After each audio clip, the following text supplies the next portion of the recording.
komunitas teman-teman saya bilang, agama Islam tuh agama orang susah katanya, orang miskin katanya. La ilaha illallah Muhammadun Rasulullah alaihi salatullah wa alihi wal ahibba.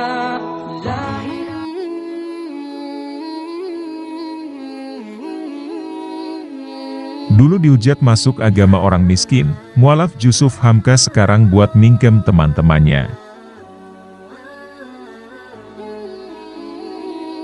Pengusaha, Jusuf Hamka dikenal sebagai salah satu konglomerat. Ia memutuskan menjadi seorang mualaf di saat usianya mau menginjak 24 tahun. Jusuf Hamka mengikrarkan 2 kalimat syahadat saat dipimpin langsung oleh tokoh kenamaan, Buya Hamka pada 1981 di Masjid Al-Azhar, Kebayoran, Jakarta Selatan. Diceritakan Jusuf Hamka, kala itu sempat membaca majalah yang mengangkat kisah seorang mualaf di Masjid Al-Azhar. Setelah membaca majalah itu, Jusuf Hamka kemudian pergi ke masjid tersebut. Kala itu ia bertemu dengan sekretaris Masjid Al-Azhar, yakni Ustaz Zailani. Kata Jusuf Hamka, Ustaz Zailani membawanya untuk bertemu dengan Buya Hamka.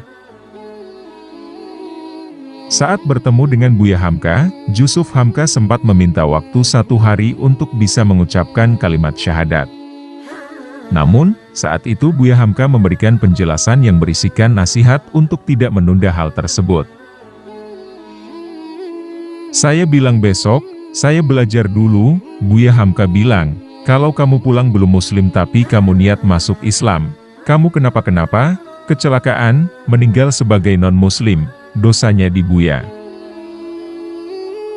Oke deh, saya masuk Islam, saya baca 2 kalimat syahadat, kata Jusuf Hamka. 3 bulan setelah menjadi seorang mualaf, Jusuf Hamka kemudian diminta untuk datang menghadiri syukuran yang dibuat Buya Hamka di kediamannya.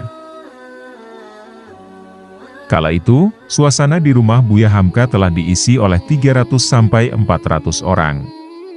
Siapa sangka di momen itu, Jusuf Hamka diangkat oleh Buya Hamka sebagai anak angkatnya.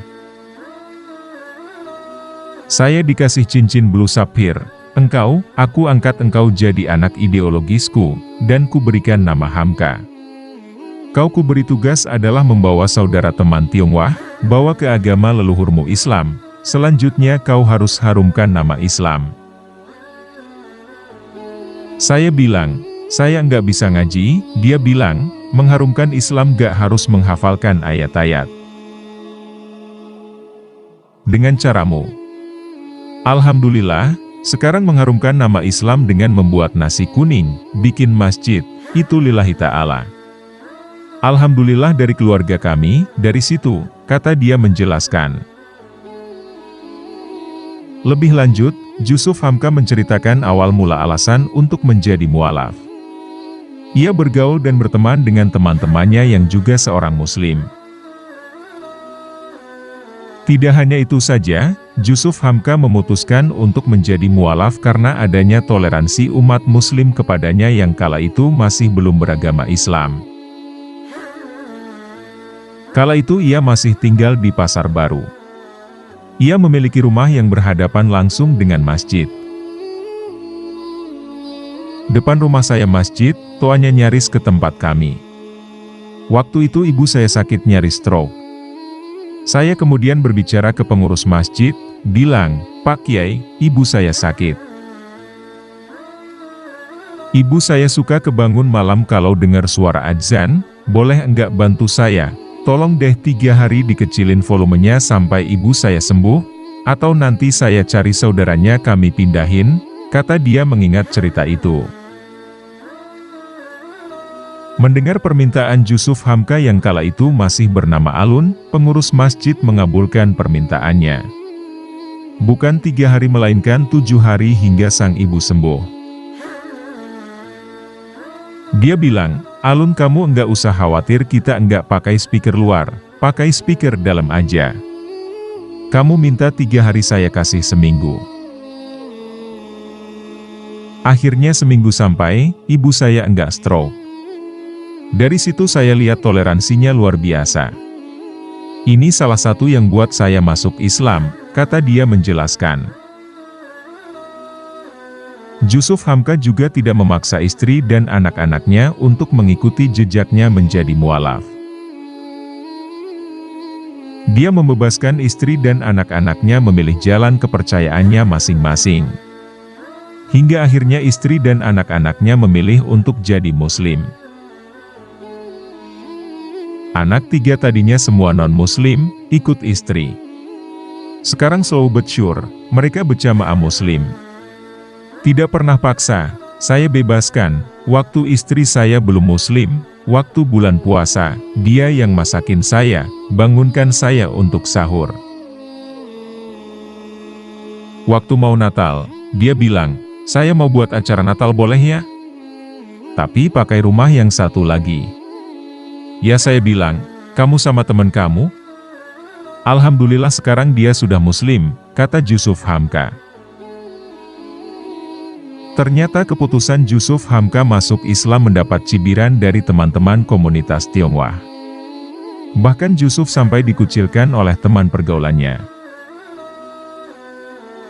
Dulu waktu saya masuk Islam, teman-teman komunitas saya itu bilang Islam itu agama orang susah, agama orang miskin, cerita Jusuf Hamka. Jusuf mengaku tak marah dengan cibiran teman-teman Tionghoanya itu.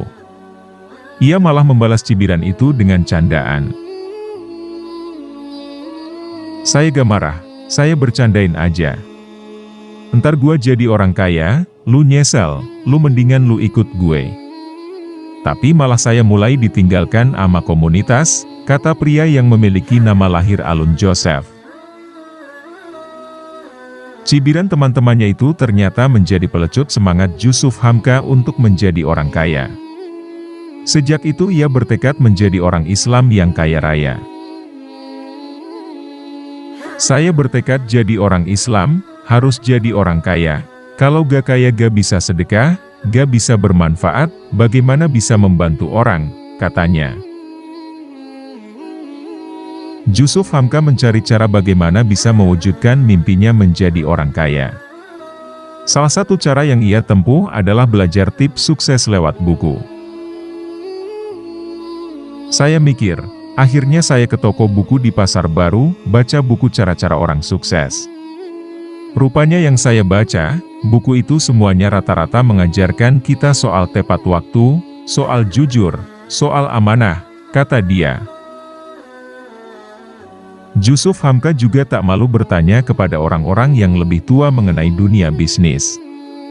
Pernah ia bertanya kepada para sopir dan marketing distributor rokok mengenai dunia bisnis. Seiring berjalan waktu, Jusuf Hamka mampu merealisasikan mimpinya menjadi orang kaya. Ia kini menjadi bos perusahaan PT Citra Marga Nusaphala Persada Tbk, CMNP, yang mengelola sejumlah jalan tol di Indonesia. Alhamdulillah, doa saya didengar Allah. Saya dulu dikucilkan sama komunitas, sekarang komunitas saya kaya besi berani, semua nempel melulu. Saya lindungi mereka, katanya. Terbukti, kini Jusuf Hamka menjadi pembina kelenteng tertua di Jakarta Petak 9. Ia juga jadi pembina krematorium Cilincing, punya almarhum kakaknya. Demikian kisah perjalanan mualaf Jusuf Hamka. Semoga ia bisa istiqomah dan menginspirasi teman-teman untuk lebih giat lagi dalam beribadah. Amin Allahumma amin.